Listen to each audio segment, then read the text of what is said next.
আপনারা দেখছেন পশ্চিমবঙ্গের জনপ্রিয় নিউজ পোর্টাল চ্যানেল ভারত বিকাশ নিউজ এক্সপ্রেস। নমস্কার। আজ 17 ডিসেম্বর।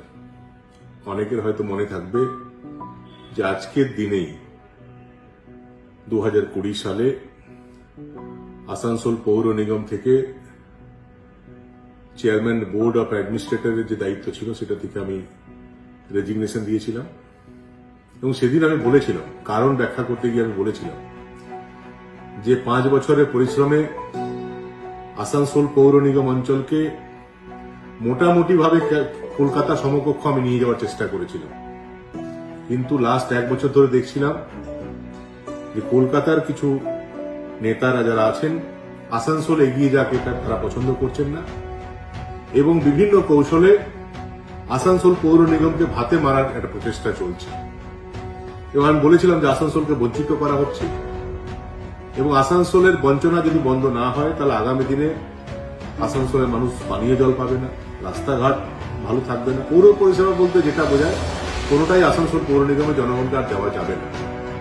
রেভিনিউ কালেকশনে আমরা বাংলার মধ্যে সেরা, ইন টার্মস অফ এরিয়া আমরা ক্যালকাটা কর্পোরেশনের চেয়ে বড়।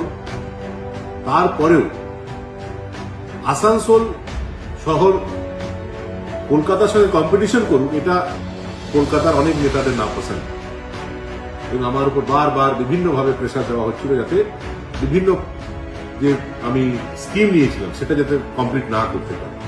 বারবার বলা সত্ত্বেও যখন কোনো সুরাহা পাইনি তখন আমি ফিল করেছিলাম তাহলে এই চেয়ারে বসে লাভ নেই। আসানসোলের জনগণের কথা যদি আমি না বলতে পারি, আসানসোলের জনগণের উন্নয়নের জন্য যদি কাজ না করতে পারি তাহলে মেয়রের চেয়ারে বসে লাভ নেই। এবং আমি সেদিনই বলেছিলাম যে একদিন আসানসোলের মানুষ এটা বুঝবে।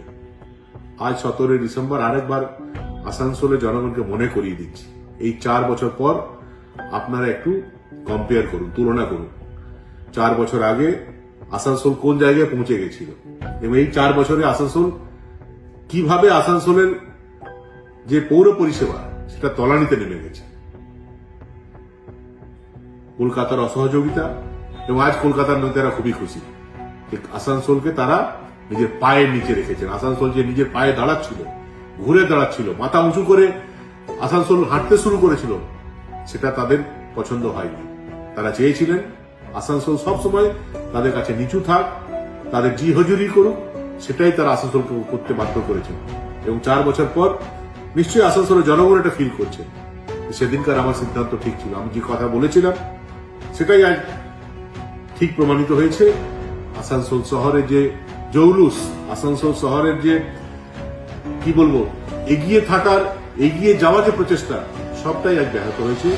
আসানসোল আস্তে আস্তে ঝিমিয়ে যাচ্ছে এবং আসানসোল ঝিমিয়ে যাচ্ছে তার জন্য দায়ী এই সরকারের কলকাতা নেতারা আর আসানসোলের কিছু এমন নেতৃবৃন্দ যারা নিজের চেয়ার রক্ষা করতে গিয়ে, নিজের চেয়ার বাঁচাবার জন্য, চেয়ারে বসে থাকার জন্য আসানসোলের যে বিভিন্ন ইস্যু, সেই ইস্যুর সঙ্গে কম্প্রোমাইজ করেছেন। তারা মাথা নত করেছেন যে ঠিক আছে, আসানসোলকে বঞ্চিত করবে করো, আমার চেয়ারটা যেন সুরক্ষিত, আমি যেন চেয়ারে বসতে পারি। এই ধরনের কিছু নেতারা আছে, তাদের কারণে এবং তাদের মাথা নিচু করার কারণে আসানসোল ঝিমিয়ে গেল। আমি গর্ববোধ করি যে আমার সিদ্ধান্ত ঠিক ছিল। যেদিন আমি ফিল করেছি যে আসানসোলকে ঝিমিয়ে রাখার চেষ্টা হচ্ছে, সেদিনই আসানসোলবাসীর কথা মাথায় রেখে প্রতিবাদ করে আসানসোলের মেয়রের চেয়ার ছেড়ে চলে এসেছিলাম।